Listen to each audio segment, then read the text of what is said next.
afternoon, everyone. Welcome to Tilson Live. It is Tuesday. It is 2 o'clock. We are live on YouTube, live on Facebook, coming at you as we do each and every week to talk about all things building a home on your land. I'm Eric Allard, part of the fourth generation of the Tilson family, joined as I am each and every single week, thank heavens, by Dawn Dantzler, Vice President of Marketing and Customer Experience for Tilson Homes. Good afternoon, Dawn. Hey, Eric. How's it going? Just another day in paradise. Just another day. Just another day in hurricane season. So, no, all is well. Starting early this year. Starting early. Yeah, we even by our standards, it's a little. It definitely caught some people by surprise. And by people, I mean energy providers. It caught them by surprise. But shout out to all of the big trucks that I've seen with Mississippi plates, Kentucky plates from all over the country coming in on our highways and freeways. Big lineman trucks with new power poles. So they're here. The cavalry has arrived. Power will be restored, but it is July and it is Southeast Texas. It's going to get hot. So, but today it's Tilson Live. It's Tilson Tuesday. It's Tuesday. It's 2 o'clock. We are live on YouTube, live on Facebook, here to answer all of your questions about building a home on your land, theoretically in Texas. That's where we build. But we'll answer any questions you have. That's why we're here. We can talk about design. We can talk about finance. We can talk about construction. We can talk about warranty. We can talk about all kinds of things. But Dawn has a very special something in store for you guys as you drop in to tell us where you're watching us from, where you're building, and what part of the process you're in. We want to hear from you. But Dawn, specifically, what are we talking about today? So today we're going to talk about the thing that makes building on your lot so different from any other way of building, and that's land prep. So when you're buying in a master plan production community, there's all this work that's been done up front that you don't even know about. Like before they put a for sale sign, they've already done all of this work to get that property ready to be built upon. And when you're building on your lot, that's something that we're going to help guide you through. Some of it you're going to need to do, some of it we're going to do for you. But just everything that goes into prepping your land, really building a custom home. So very, very different aspect to built on your lot. So exciting to talk to everybody about it. And it's really where most people we find need kind of the education of what's going to happen in this process. For sure, the biggest differentiator between the production subdivision and building a custom home on your land. It's no doubt the part that's kind of hardest for people, maybe second only to financing, but I would submit this is actually more difficult because financing you can get the information on. But this is the trying to weave through the hoops you have to jump through, particularly depending on where you're building. The more government that gets involved, the harder it is, which is kind of true in life. But for sure in building, that is the case. But the good news is that's all we do. So this building on your land is 100% of Tilson's business. And so we've done it all over the state of Texas, and we can help you navigate that sometimes treacherous, difficult part, but it really is easy for us. We do it all day. We literally call it Tuesday, like today. It's Tuesday. Yeah, absolutely. But also tell us, hey, did you weather the storm? Are you okay? Did Burl treat you badly? I guess if you don't have power or internet or cell phone service, you're probably not here with us. Yeah, we're dealing also on top of all of this. AT&T is having an outage in several states. I can't remember which internet provider it is, but one of them is completely down in Central Texas. For those of you in San Marcos, you're probably not watching us because apparently they're down. Hi, if you're watching on replay, we missed you. You were not alone. Yes, you were not alone. But yes, dude, drop into the comments where you're watching from, where you're building, what part of the process you are in, what home you're building, and any questions that you might have. And again, if you weathered the storm yesterday, we're grateful that you're here. I know Robert Nutt asked if we were going to be doing this still, our longtime fan. Longtime fan. And so, at the time yesterday when you asked, I was actually on generator power. I am not today. We do have power, thankfully. It did go out again a little while ago, but you better knock on everything, bud. It could be the Dawn show. It could be. I knocked on a baseball bat, which is actual wood. So, all right, perfect. Mike Scott, Louisville Slugger. Shout out to all the old Houston Astros fans. So awesome. Y'all jump in, tell us where you're watching from, where you're building, part of the process you're in. We want to hear from you. Dawn's going to tell us who's joining us, and then we're going to jump into this presentation about site preparation. Absolutely. We've got Misty joining us from Mansfield, building the San Jacinto XL in Hood County. You're Welcome, Misty. in there, aren't you, Misty? Very close. Be pretty cool. We got Kevin saying hello from Irving. Good to be back. Went to the Waxahachie location this past weekend and had a great experience with Joel. Awesome. Looking forward to the next steps in the process. Awesome. Wonderful. Yeah, I'm glad you went and did that. And yeah, hopefully that was pretty enlightening, because it's when you see what's happening and you see the color room and you see the models, it helps a whole lot. All right. We've got Jason who said we got hammered in Fort Bend, but no damage beyond a window screen. My neighbors were not as lucky. Oh, Yeah, there are a lot of trees down. I drove through Conroe earlier this morning, helping out a buddy, and Conroe is a disaster area right now. Conroe's bad, not good. yeah. Well, all that rain that you guys got ahead of it, like, just saturated the soil, so the wind blew and the trees were like, ha, I'll fall down. Yeah, they became one with the fences and the houses, and they seemingly indiscriminately became one with houses and garages and whatnot. So a lot of cleanup happening. All right, we've got Margaret. He's watching from Dallas, building in Tyler. Hey, Margaret, good to see you. Welcome. We've got Steve, 40 days in our freshly finished Angelina B here in Wilson County. Very happy with the entire Tilson team. I would agree the land prep part of the process was challenging at first, but these videos helped us understand the process and make good decisions on placement and utility routes. Oh, awesome. Thank you, Shut Steve. it down. Thank you, Steve. All right, we're done. We're going for the day. Go watch the video. Like Steve said. We got Eric saying howdy from windblown Beaumont. Howdy, hey, Eric. I know that I do owe you a phone call back, but I figured that you were probably a little overwhelmed with the storm, so I was waiting to give you a call. We've got Margaret saying we just sent our plans for a custom home to your drafter. Awesome. Oh, very cool. All right, there we go. Very cool. We got Cindy who's saying hi from Allen, Texas. Completed stakeout on our rock wall in Grayson County. Excited to get started. Oh, that is exciting. Cool. That's awesome. Love the rock wall. It's a great house. I got to know Cindy. So let us know if you thought that the site, I always like to ask this question. Did it seem, when they laid out the house, because the rock wall's a big house, did you feel like it was maybe on the small side, or like way bigger than you thought it'd be, way smaller you thought it'd be, or about what you thought it'd be? Just always curious. Always curious. All right. Awesome. Let's go ahead and jump into this presentation because there is a lot to cover. Yeah, there is. All right. We'll skip that slide. Nobody cares. This is what we're talking about. We told you. Yeah, we told you what we're talking about. All right. So this is just kind of a brief agenda of what we're going to do. We always like to give you a little bit of history about us in case it's your first time here and why you should listen to us. We're going to define what built on your land means, all that good stuff. Okay. No, we're not. Now we're just going to go. Let's go. All right. We're trying to help you out. All right. All right. So who we are Tilson Homes. We have 90 plus years experience building on our customers' lots in rural areas. We are the most experienced rural builder in the state of Texas. We were founded in 1932. Texas family owned and operated for 4 generations.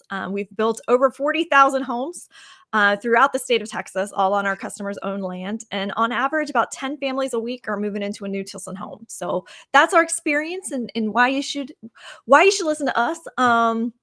Building on your lot, just to define it, I mean, really what it means is it's property you own. So it's your lot, your land, your farm or ranch. Could be a retirement home, a second home, could be, lakefront property, could be, out in the middle of nowhere, could be hill country, could be anywhere. Basically, it's just the way that you get the home of your choice built on your site. So you're buying the property on your own and you're not stuck with whatever builder happened to own it before. That's all built on your lot means. So pre-construction responsibilities. So because we are building on your lot, the operative word in that sentence is yours. You own it. So there's some things that we're going to need you as the owner of the property to kind of take responsibility for, because since you own it, that the government's not going to listen to us about it because it's your property. So the first thing is getting a 911 address. You're going to want to make sure that that property is registered with emergency services so they know where you are. Just in case anything happens during the process of construction and afterwards. So you're going to want to get everything registered, and we can guide you through how to do that. The second thing is going to be the utility setups. Because it is your property, this is something we need you to take the lead on, because in most cases, you're going to need to grant them an easement on your property. So that's essentially saying that telling the utility company they can work on this section of your property and you'll never build anything permanent there. So that's something you need to do as the property owner. We can't do that on your behalf. In some cases, when there are permits required, we're actually not allowed to file those. They could be required that the property owner does that. So we'll help you fill out the permit, but if we need you to turn that in, we're going to turn that process over to you and tell you how to do it. And then there's going to be some other responsibilities. There are just items that we don't include in the base price of our home because sometimes our customers want to do it. Sometimes they want us to do it. So we kind of talk about those items separately. And this is things like clearing the site, getting the septic system installed, all of those types of things to get your land ready for home. So before you start building, there are a few necessary items to start, and that's what we're going to talk about.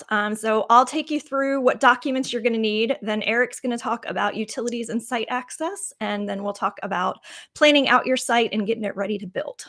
Yeah, and we actually have a really great question kicking it off with Valerie. Oh, we do. Okay, let's check into that then. Sorry, it was just very timely. Hey. Well, first we're going to say hi to Scott so I don't lose him. But he's coming in from Palestine. As soon as we can get the driveway guy out, we will be completely ready to go. Awesome. And then we've got Valerie. We have a new undeveloped 5-acre land that we'll be splitting into 2 as gifts for children. Does Tilson contact the surveyor to split the land for us, or should we get the survey done and apply for a new city 911 address before contacting Tilson? There's no current address at the location, only a GeoID. Right. Okay. So Valerie, we're going to need a little bit more information than that, and we can help you. But broadly speaking, because you mentioned a couple of things, you mentioned it's 5 acres. But it's in a city. So let's for sure, let's find out if we're actually in a city. It may be, but you're probably in an unincorporated area of a county, hopefully. But it'll be handled 2 different ways. Some counties in Texas will require you to replat that. So it'll need to be platted or replatted as 2 separate 5-acre tracts. So a lot of counties don't, though. A lot of counties don't require that it be done. The surveyor can just go out and take a 10-acre spot and cut it into 2 5 acres, or a 1 5-acre spot and cut it into 2.5 acres. I'm not sure from the question which one it is, but let us know if you're in a city or not, and let us know. And by the way, that will be on the tax record. Good place to check that for sure, to know definitively if you are in a city or not. See who you're paying. Yeah, exactly. You can go to your local taxing authority online in all cases in Texas. So look at, whatever, Montgomery County Appraisal District, Grimes County Appraisal District, Hayes County Appraisal District. You can put in the owner's name, the current owner's last name, and then find out for sure. It'll list all the taxing entities. So if it's a school district, emergency service district, junior college somewhere, and if there is a city listed, it will say city of such and such. If there is no city listed, you are not in the city. Because trust me, if you're in the city, they're going to collect their taxes. Yeah, so, you can pay them. You can check that out for sure. But we can help you find the surveyor. Yeah, but in a lot of, if it does have to be platted or replatted, we would prefer to have that done before you start the contract portion, because it varies on how long that takes across the state. There's some places where they can knock it out in a month. There's some places it takes 7-8 months to do that. I'm not trying to scare you, because most places don't take that long. But if it is inside of a city, like City of San Antonio is one of the worst. You heard it here. Figure it out, San Antonio. Get your stuff together. Help your citizenry out. They are one of the worst, slowest at getting property replatted, and there's no reason for it. But all that to say that not all of them take 5, 6, 7 months. Most places in Texas, if you have to do it at all, it takes a month or so. So anyway. Okay. End of rant. Did I mention San Antonio? Good. Excellent. Okay. Are they on notice? They're on probation with us. I just told them. Figure it out. All right. We got Ginger sharing that my husband and I are planning to retire in Kepner. Awesome. Kevin is asking a question. After meeting with Tilson on Saturday, I was sent pre-qualification paperwork. Should I get that process started now or closer to when we have land we want to make an offer on? There are no candidates so far. I would go ahead and start the process. Go ahead and find the pre-approval process. Yeah, absolutely. Get talking to the Wagon Hill folks, whether it's John or Jen or Jason over there. That way you have a better idea about budget, what you can offer on the land, how much, we'll need to talk about if you need to put any allowances in for getting anything else done to the land, and having that number to work with would be really, really prudent, I think, Kevin, my opinion. Yeah. Okay. Cindy, who had her stakeout, is saying that the rock wall looked way larger than she Oh, good. anticipated. We actually customized it to make it wider and shortened it a bit to make it sit how we wanted it on the lot. We want to keep as many trees as possible. Fair Makes enough. sense. Very wise. She also says, shout out to Cheyenne at the Melissa office for all her hard work. Awesome. Let's see. Danielle is saying, sorry, I'm late logging in. Back from Japan, finally. We saw the Polidoro model, and it was amazing. Also met with Kelsey in Weatherford for just an initial meeting. All great. Oh, wonderful. Glad to hear it. You're taking the tour, though. Those places are not close together. No, but hey, when you're going to Japan, that's fair. Everything's relative. Then we've got Halloween Hippie saying that framing will start on my main house soon. My casita is moving along quickly. Can't begin to talk about how amazing it has been working with Jennifer and Kat in Huntsville and Caleb. Awesome. That's so cool. Thank you. We'll pass that along. All right. Well, let's go back into the presentation. Let's do it. Y'all keep dropping your questions into the chat. We'll answer every one of them. All right, so I'm going to talk about 3 types of documents that you're going to need. The first is deed, and a recommendation that if you haven't bought your property yet, make sure that you have title insurance. The plat and survey, and then your deed restrictions that are going to be part of that land agreement. The first one is going to be the deed to your property. And what this is basically it's your proof of ownership. So what we're looking for in an official deed is that it's going to need to list the grantor, so the person who sold it to you, and the grantee, who is the buyer. And whoever that buyer is the one that's going to need to be on our agreement. So proving that you own the property and you are authorizing us to build on that land. It's going to contain some form of property description. So if it is in a planned community, this is going to, say it's section blah, blah, blah, block numbered such and such in the community, or it's going to have a really long explanation of starting at this coordinate. We're going to walk to this geographic note, and then we're going to walk here, and just basically describing out, step by step how you would walk that property. So we're looking for some type of description like that tells us exactly what the bounds are on the property. It might have the sales price in there, but not necessarily, particularly if it's a gift property or things like that. The biggest thing is that the seller's signature has to be notarized, and we must see that it has been recorded with the county that the property is in order for it to be considered a valid deed. So these are just all the things you're going to want to check. Now, if you are like our friend Kevin, who has not bought his property yet. Kevin, when you buy your property, please, please, please make sure you get title insurance. In cases where you are getting gift property before that property changes hands, go ahead and get a title insurance policy as well. And all of this is going to do is kind of guarantee that chain of legal ownership. Somebody used when they were talking about their land earlier, you should refer to it as new property. There's not new property. All the land that's here is the land that has been here. So in the past, somebody owned it. So what that title insurance policy is going to do is track all of the pathways of how many times it has changed hands from this person to this person, and make sure that that property is clear of any type of dispute to that title. So any type of lien, judgment, etc., where a previous owner owned somebody else money and used that property, as their collateral, it's going to make sure that none of that exists and just protect your ownership in the future. If they missed anything, the title insurance people are responsible for it, not you. Yep. So this is something that you're going to want to request from your title company as soon as you pay earnest money, and just have them do that as part of the process of opening title. Just go ahead and get that extra security with it. And then you're going to need the boundary survey. So this is a drawing of your property. You're also going to want to make sure that on the property itself, the corner pins have been located and flagged so that those are very visible out there.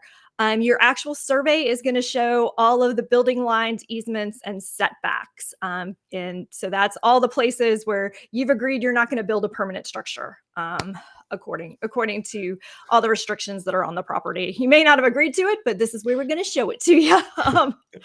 So all of these, it's all invisible lines, but there's going to be dotted, on this survey that Eric's pointing at. You've got the dark invisible line of your property. That's actually your boundary. That's what you own.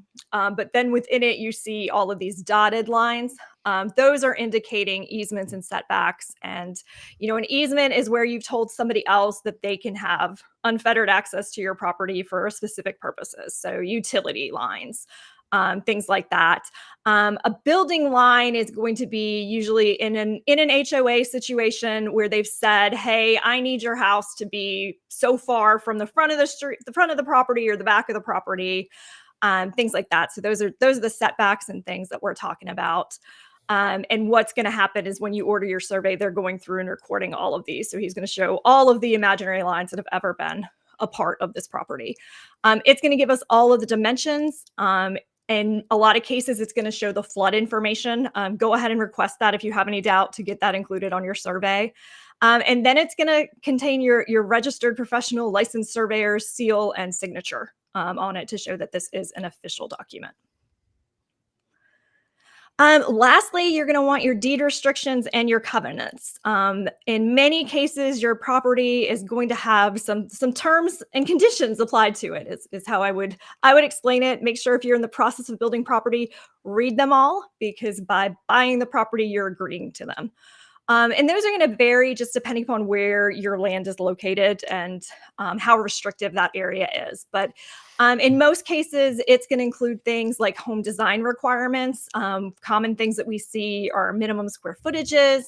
If you're dealing with somewhere that has lakefront property and lake views, you could have a maximum height so that your property isn't keeping anybody else from seeing the water that they paid so much to be near. It could have, required materials. This is usually the types of siding you can use. We'll see percent masonry requirements and their definition of masonry, what materials they consider to be masonry, and any kind of roofing materials that they're saying you need to use. We'll see pretty often garage requirements. Do you have to have a garage? What direction do the bays have to face? How many vehicles can you have in a garage? Can you have a detached one? Things like that. And also some guidelines as to how, if they do require a plan approval, how we go through that process. Some additional stuff, depending upon how restrictive the subdivision is, we might also see requirements for construction, including timelines, what hours we're allowed to work, and any necessary deposits that we need to put down. And that's all the really fun, exciting paperwork. It is, but it doesn't end there. Hang in there. There's more, folks. Do we want to answer a couple of questions before we jump into these, or do we? Yeah, let's go ahead. We can answer a couple. Let's see. We have Pam just saying, "You guys build beautiful homes." Thank you, Pam. We try. We've got Jessica, Sharon. We worked with Kelsey in Weatherford, and she is awesome. She really gets to know you and your style, living preferences. She got to the point where she could predict our thoughts, wants for the home. Oh, that's awesome. Right. Glad to hear that. Jason is asking, is title insurance required? We have the deed. The property was a gift and we did not get title insurance. No, it's not required. It is a very strong recommendation that we have for people who haven't secured that property yet. And I feel very strongly about it because I actually did have title insurance rescue me at one point in the past, because it was actually an interesting situation. I moved into the house and the property owners had not told the city that they had improved it. So there was all kinds of back taxes owed on the improvement that they had made that my title insurance actually covered. Yeah. So I feel very strongly about it. And Jason, we're going to open title anyway with the local title company, most likely in the area, because the lender's going to require that no matter what. So the lender's going to require, when you go to get a mortgage, the lender will require a title policy. They want the title to be insured, the chain of title. They require that be insured. So it's going to be done at that point in time anyway. So don't fret about that. Yeah. We've got Danielle saying, "We have a survey with a seal and all the easement and flood data for the entire development. What we don't have is one specific to just our lot, especially with exact elevation. That info is critical in a flood area. Should we do that ahead of time, or do we set that up through you guys?" I would go and get it done, Daniel, because it's not going to change, right? So get it done. If the surveyor can get you on their schedule, I would go and get it done. It doesn't have to have the exact elevation, but it's nice to get it all done at one time. Have the have the FEMA information on there. But yeah, I would go ahead and get it done. You don't need to wait to get that done. So get and if you want to jot this down, it's a boundary survey with corner pins located and all easements shown. That's what you want. And in your case, also the flood information. So boundary survey with corner pins located and all easements shown. That's the order that you want to put in. And if you're making an offer on land, if I was your realtor, which I am not, I would probably write that into an offer. I would require that the seller provide a boundary survey with corner pins located and all easements showed, including flood information. If I was such a person, which I'm not presently. All right. Sounds good. All right. Let's talk about great questions. Keep dropping your questions into the chat. Now you have to hear from me about this stuff. So this is the most important part of what we do in the pre-construction part of the process. Not this. The stuff doesn't have to necessarily be there to start the paperwork. Okay, we're going to help you through these things. It is really, really good to get a head start on these to the degree possible. Power is one of the most important ones, and that's really hitting home right now because a lot of people don't have it this week. So you're finding out why. Trees falling down, flood stuff, just overloaded. I think Texas. We're known for ERCOT not being awesome, but all that to say, power is really, really important. We have to have it to build your home. You're going to need to have it to run your home. Mortgage company is going to require it. So talk early and often to whoever your power provider is. Most of them are going to be a co-op or a cooperative. And they're going to have certain ways that they do the things. Okay. So this is not just whatever you want to do willy-nilly. They're going to pretty well dictate where the power is going to come into your property, where their power poles are going to be, and how all that work, what kind of easement they're going to want. Like Don spoke to earlier, is it 20 foot, 30 foot, whatever? Is it overhead? Is it underground? And the good news is we've worked with all of them, so we can help you navigate the process. We have numbers to call for almost all of them for new construction, so we can help you with that. But get a rep out there as early as you possibly can and meet them. And then the other thing will be find out, how they do the temporary power. So on the far left here, you've got a very classical, you can see way back here in the back, there's a power pole with a transformer on it. So the transformer is the big gray cylindrical thing you see up in the air. That's called a transformer. And it's literally changing the power from high voltage to low voltage where you can use it in your home. And then it has overhead power poles. A lot of places will charge by the pole. And then the very last one here, our electrician has set this temporary pole and left what's called a meter loop. So it's just a loop of wire up there. Then the power company has come out and set these poles and run this overhead power and hooked into our temporary power pole. So there's a little meter there. We can't ever set a meter. Only the power company can put the meter in the meter can. So here's a temporary power pole. Here is these other two examples are more permanent examples. So we had to build a rack system. This is definitely a Pedernales Electric Co-op kind of deal. I can recognize it. So this is PEC. So electrician would have had to come out, build this rack system. So set these and they have specs for all these things, specifications for them. And then the power company, you can see we have a little outlet here that's outside of all of the power. That's what we're going to use to build the home. That's our temporary. It's going to be there forever, so it's not really temporary. That's the power we'll use for saws, compressors, all that kind of good stuff. And then they spec'd out this exact kind of meter can. Same thing here. This is Mid-South Electric Co-op in the Grimes County area of Texas. So power is overhead. So there's a power pole. There's power poles running up and down this property, but they come and they set a transformer and the power goes underground from here. And then it actually goes underground from here to the home. But the power company sets this transformer. This is a 400 amp service. And they put the meter on. And what I love about Mid-South, they put little outlets on both sides. Really cute. So you don't need a temporary pole in this case. And then this one here is what's called a member-owned pole. So this is another Pedernales Electric Co-op example out in the Hill Country. So you buy the pole, and this is a member-owned pole. The member, so when you're a co-op, you join the cooperative. You are then a member. They're great deals. They really are good. Very responsive, really good rates.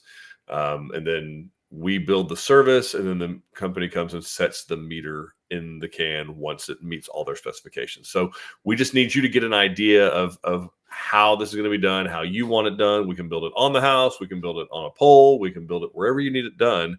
But the co-op is going to have a lot to say about how the power gets to the property. Mm-hmm. Next is going to be water. You're going to want running water in your house. So you got two options, really. You got a water well, or you have some type of a municipal or community water system. So somebody somewhere has a well, and maybe they distribute that out to the people in the community, or you're going to put in your own personal private water well. Those are really your only two options in Texas. There is rainwater collection. It is catching traction. Some lenders are allowing it, particularly out in the hill country, but it's not accepted, broadly speaking, as the main primary water source. So ask those questions and we can help you walk through that too. But basically, if you're going to have a water meter, they're going to have some type of a tap fee or a meter fee. You literally are paying them to tap into the water line that's running in front of your property. They're going to put a meter in there, and they're going to meter and charge you based on, and they have different sizes typically, 5/8, 3/4, 1 inch. And each of those typically comes with a certain amount of, so many thousands of gallons a month that is included with that monthly fee. And then you pay a negotiated rate. And by negotiated, I mean whatever they tell you over that. And then if it's a water well, it is yours. It's a one-time fee. You punch a hole in the ground, and that is your water forever and ever. Amen. There is some maintenance to them. There's some little Schrader valves you got to maintain. There's a pump, right? There's electricity going to it. You need to do something if it's going to freeze. Not a big concern right this second, but it will be in 6 months or so. So those are all precautions to take with water. And then you got to find something to do with the water once you're done with it in your home. So the wastewater, what do we do with it? Is there a public sewer system? Which is, if you're in a city, most likely this is the case. But 91% of what we build is on a septic system of some kind, either aerobic, which is the lion's share of them, conventional, and then is another type. And then on the aerobic side, there's several different types of aerobic. There's surface application, which is done with a sprinkler system. There's subsurface application done through the drip system. So a lot of that has to come into play with if you're close to a body of water, a lake, a creek, river, or something like that, where they have riparian rights. There's the big word for the day, riparian rights. Okay.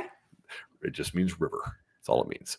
That's not all fancy. Anyway, so and again, the county is going to have a requirement that this has to be permitted. So someone has to design the septic system, either a registered sanitarian or an engineer, a professional engineer, PE. One of the two has to design it. And then every county has a list of approved septic designers in the area.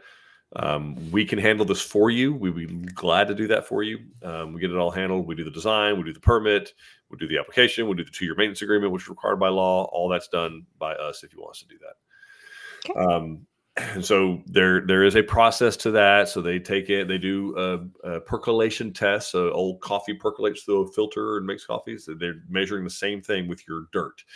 How well does moisture percolate through the soil? To how many cubic feet per water a minute can it handle? So are we going to spray application? How many heads do we need? How many thousands of square feet of surface application do we need? Or is it a conventional system that's going to just run out on a field line in gravel and be treated by the sun, which is exactly what that is. And it works. As long as the earth is spinning, that works just fine. So don't let anybody tell you that you have to have an aerobic system. It's not technically true, but most of the time that is what you're going to end up having, just because between most lots being smaller, 1.5 acres, 2 acres, and your neighbor has a well or they have a septic system and they have a house. So there are parameters in place that all these septic designers have, that it can't spray within so many feet of your property line, so many feet of a neighbor's well, so many feet of a neighbor's septic system, neighbor's house, all that kind of good stuff. So you don't have to know this stuff. We help you with this. Perfect. And then lastly, if you are going to have gas, so typically we do total electric homes, but we do have a number of customers that have access to either natural gas, or if they don't have access to that and they want to have gas, anybody can get propane. So the propane tank can be above ground, it can be underground, depending on the deed restrictions, and it can be rented or it can be bought. It's up to you. So you're going to have some type of an LP or liquefied petroleum tank if you are going to have propane somewhere on the house. And again, that plays into parameters on how close it can be. And so there's a lot of things going on. But again, we walk you through every single step of this. You don't have to know this stuff by heart. We can help you with it. We know how far away the gas stove has to be from a window, has to be from electrical service, has to be from the dryer vent, all kinds of crazy stuff. We have all that information. You don't need to know that. That's why you hire us. Mhm. And then site access. This is really, really important. So we do require all weather access. We can get it done for you, or you can have it done. All weather access is not a little pig trail through the grass. Okay, it may work well for your side by side that you got from Kubota or John Deere or whatever, and that's great and that's cool. It may work well for your pickup truck or your SUV. It will not work for an 80,000-pound concrete truck. So, and again, as Don likes to say, we're not worried about getting onto your property. We are very concerned about how we get off of your property. So this is what we're looking for. This is an all-weather access site. So you're going to have a lot of times, you see those big ditches on the side of the road. We put a culvert in that ditch, is what you're looking at here. So here's the ditch so that the road crowns, it sheds water, ideally. And then that water goes down to the ditch. Well, you've got to keep the water flowing through that ditch. So they put a culvert, which is a pipe in there. The county is going to determine what size that has to be, 12-inch, 18-inch, 24-inch, double 36-inch. Who knows what size the ditch is. And then we put some type of gravel or all-weather access on top of that. And you can see this is a big, beautiful, sweeping, gorgeous all-weather access drive that will be awesome for every single scenario, up to a hill. They don't all look like this. Okay, we get that. But yeah. To the degree possible, it has to be all-weather access. And we can help you with that, or you can have it done. And then there's some site planning that goes in and preparation. So we're going to meet you out at the property and do what we call a site evaluation or a stakeout, where we literally stake the ground. So as Cindy Kelly was saying earlier, that she got to see her rock wall be staked on her property up in Grayson County. That's what this process was. We have a meeting out there. We talk about utilities. We talk about site access. We talk about culverts. We talk about construction drives. We talk about what trees need to be cleared. We talk about all kinds of, it's a really, really important meeting, very fun meeting. The house actually starts to come to life out there. They're going to help you. Hey, this is where your front door is. This is what you're facing. Is this what you had in mind? Well, not really. Okay, well, let's turn it a little bit, or let's move it 5 feet this way. That happens. Hey, here's your back porch. You're sitting here. This is what you're going to be looking at. Is this what you had in mind? And so that happens at this meeting. We help you with the site plan itself. And then everybody leaves with a to-do list of site preparation. So that's what this is going to be here. We'll have a list over here on the left of things that need to be done. Hey, this stump's got to be pulled out. This tree has to be removed. We need access drive up to within 30 feet or 25 feet of the construction site, all that kind of stuff. But we help you decide the best placement, make sure we're not over any easements or building lines, all that kind of good stuff. Measure how far electrical and water are away. And then, like I said, everybody leaves with a little to-do list. And what we have here is we did a site plan here. Now, some subdivisions do require this detailed scale version of a site plan. We don't do this for every single job. It's not necessary. A lot of them look like that. This right here. Yeah, this is all we really need. We need to know.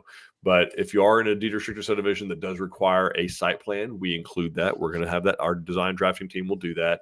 And this is one that did. So they wanted, of course, the boundary of the actual survey of the lots shown.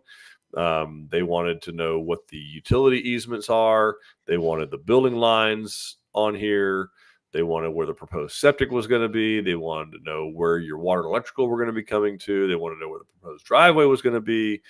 They wanted to make sure we weren't over the back building lines, side building lines, front building lines. So it's just nosy neighbors.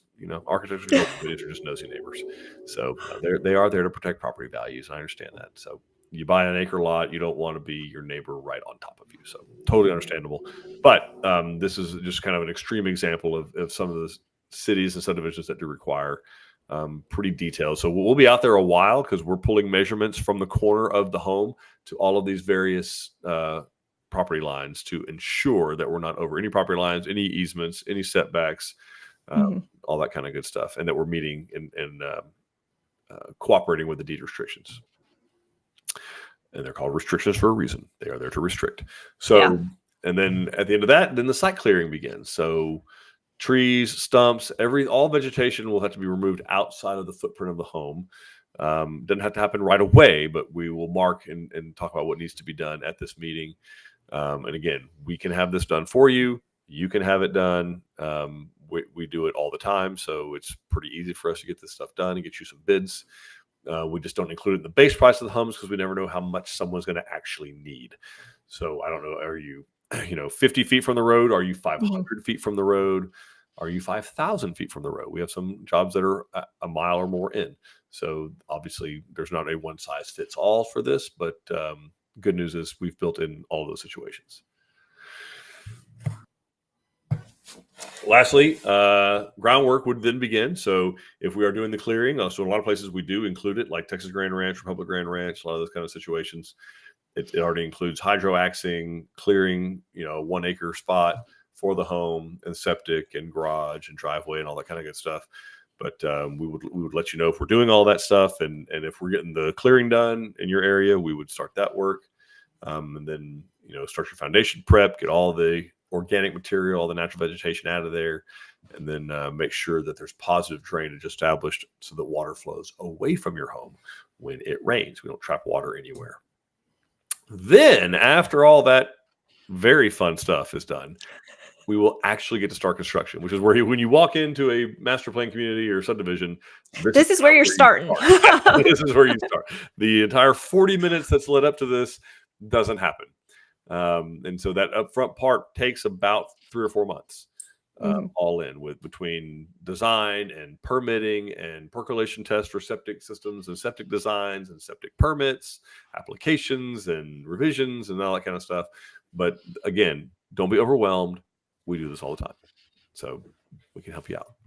Then we start actually building a house and setting forms and pumping concrete and all that kind of good stuff.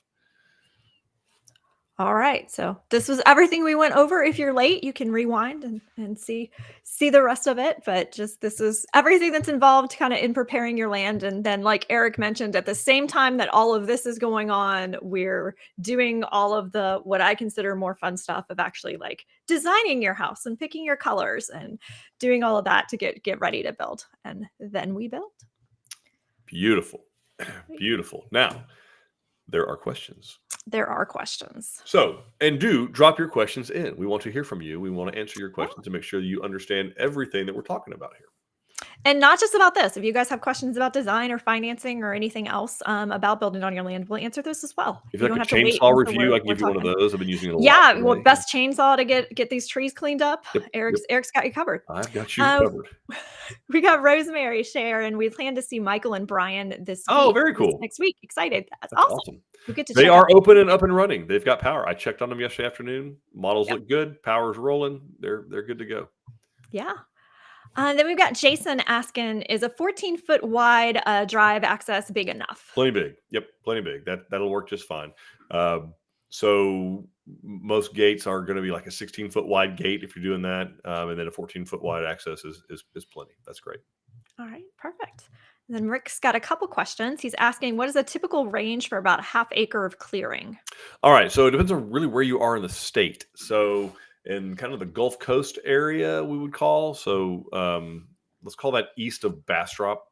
And obviously all of North Texas would be about the same. You're probably looking at $3,000 to $5,000 to have it cleared. And what's going to really push that over, or even more if it goes over 5, is if you have to have it hauled off. So the hauling off of material does cost because it's diesel and dumpsters. So those are 2 of the most expensive parts of that process. If it can be burned on site, then it costs a little bit less. But I understand not every place allows that in the summertime. And the ones that do, they do have some parameters around it. The fire has to be manned.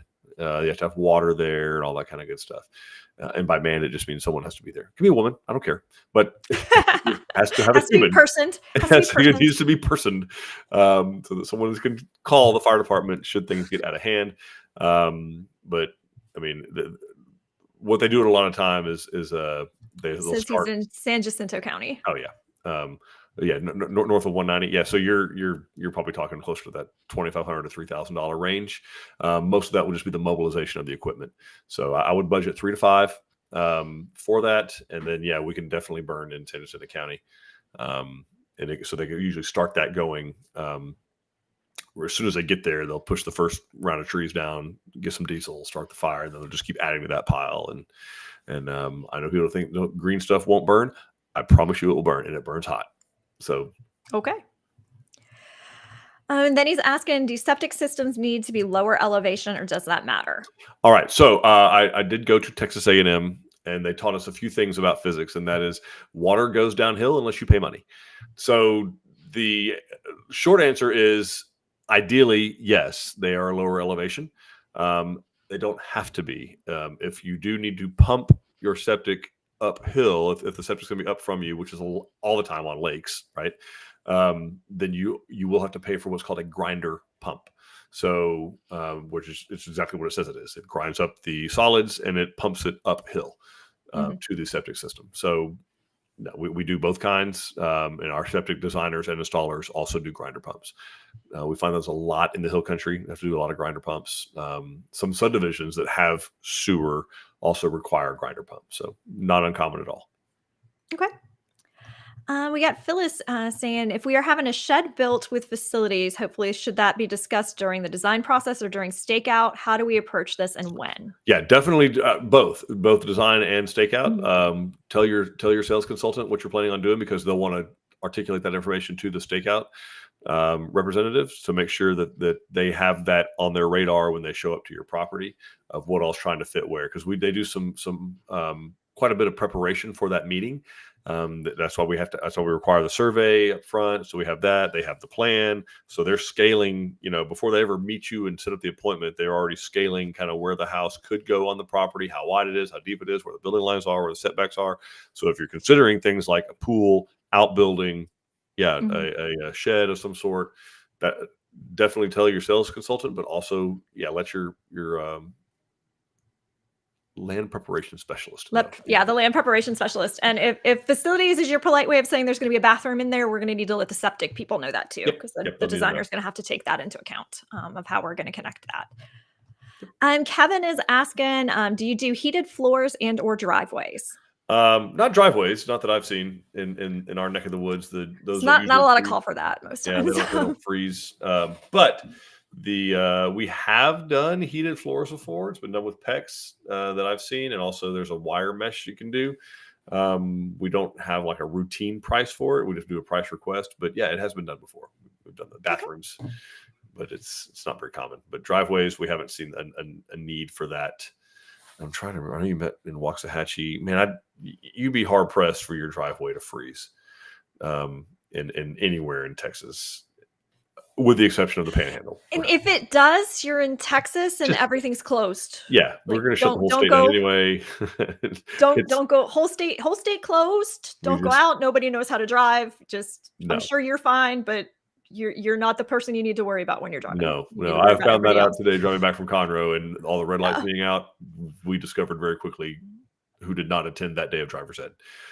Yes, absolutely. The meat grinder of who goes next was very exciting. 4-way stop, guys. 4-way stop. Okay. Oh my gosh. Take turns. Take turns. Everybody's going to get a turn. It's okay.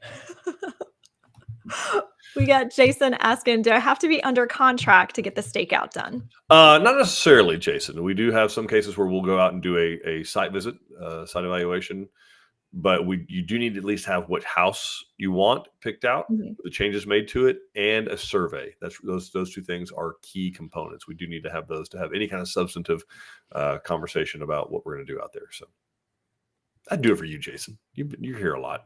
I do. Yeah, we're friends. Yeah. All right, awesome. Well, that is the last question I see, guys. So if you have any more, start typing. Yeah, so got a lot happening around the state. So we've got a couple of models that are coming up on completion.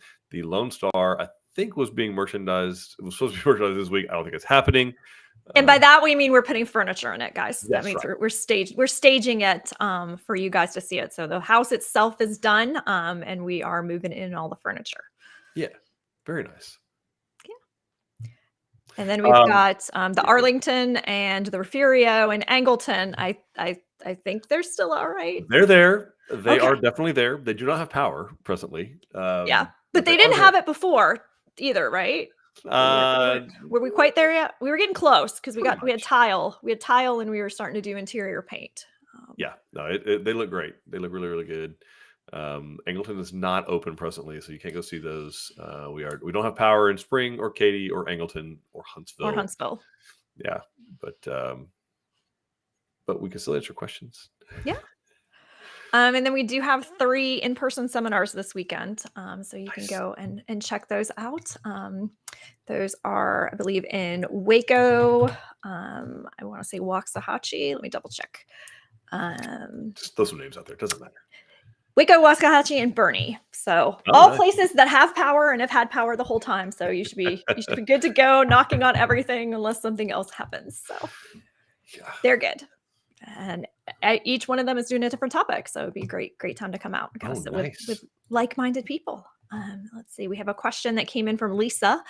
We are supposed to be released to construction on July 22nd. We are building a Brazoria D in Austin County. What is the average time frame between release to construction to build complete? 225 days. So our goal is 225. That's Mr. Ordino has given all of his construction superintendents a goal of 225. We have some that are hitting less than that. And so what is that? It's like 7.5 months. Is that what that is? So that's probably what you're looking at. We tell people 7 to 9 months, but right now their goal and what we're averaging is definitely under 300 days. In most cases, under 250 days. So 225, 250, somewhere in there is what I would plan on. It helps having all the stuff ready to go. All the things we talked about today. If those are out at the site ready to roll, then that makes the biggest impact. That, Lisa, coupled with that all-weather access. That all-weather access is kind of the big game changer we see if things start to drag out. It's typically a customer has kind of shoestring budgeted a driveway, and when it's not a problem right now. Well, it is right this week, but in the summertime, typically in Texas, it's not an issue. We did have 5 inches of rain yesterday, at least where I live, and so it's a struggle if you don't have all-weather access. But in the next 3 months, we're entering the rainy seasons. So that's the biggest differentiator that we see is that.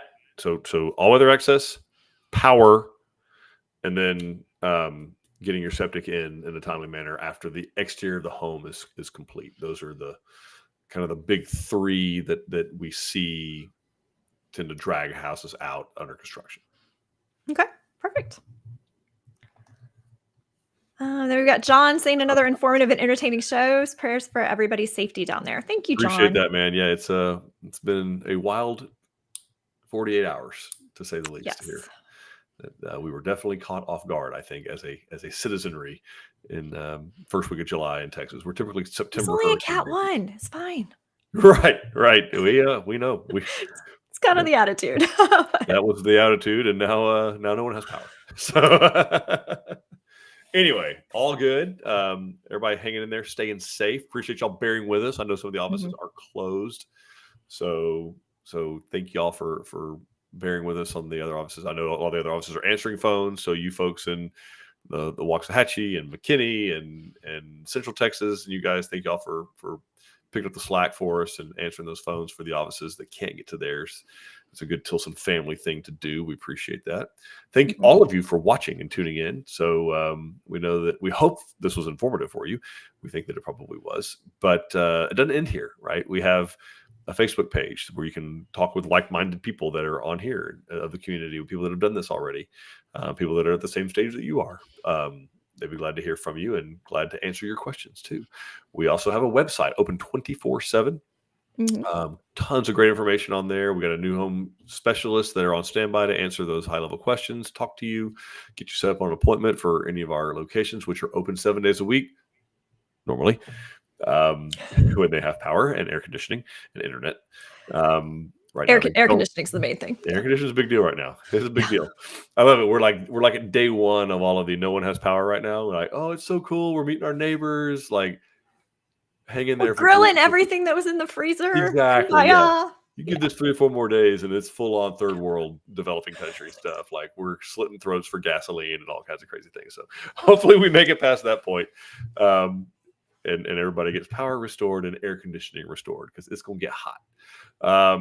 Other thing, we have a YouTube channel that's got tons of videos, including every single one of these that we do, all on our YouTube channel. So we've been doing these now for 4 years. That's crazy. It's crazy. That's crazy. You're crazy to do this. So I don't even know how many episodes we are in. We're not at 200 yet. I don't think we're close. Got to be. We're at this is 186. 186. We can probably keep it up for another fortnight or two. Anyway, tons of great information there, folks. Dawn and her team have done a phenomenal job of organizing it all too. So you got craftsmanship series, you got customer home tours that they've done. You've got all the lives that are there, and really easy to search through, and that helps out a lot. And yeah, that reminds me, Lisa, you'll be very excited. We are filming a Brazoria tomorrow. Hallelujah! So we will have one for everybody to see. So we're super excited about that. There we go. So Brazoria on the books, ready to be toured. And then, of course, like I said, the locations, we want to see you guys, and you can't hide from us. Like we're here to answer all your questions. So don't wait till the next time. But we will be here again next week with another live. And until then, we hope this is informative, and we really hope to soon make you part of the Tilson family. We'll see you guys later. All right. Bye, everybody.